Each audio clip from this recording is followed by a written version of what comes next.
माझा चौथा मी या भरतेश्वर मंदिरात आलो आहे. चला आतमध्ये जाऊया.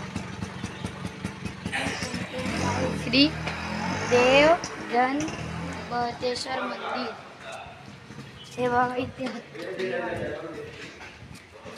मी जेव्हा 2022 मध्ये आलेलो ते याच मंदिरात पहिला आलेलो.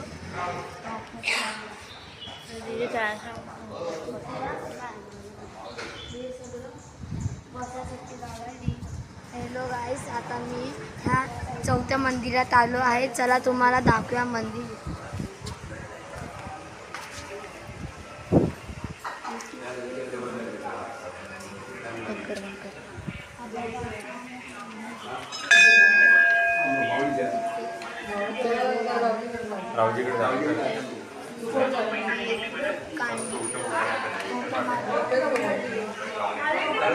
तुम्ही बघू शकता.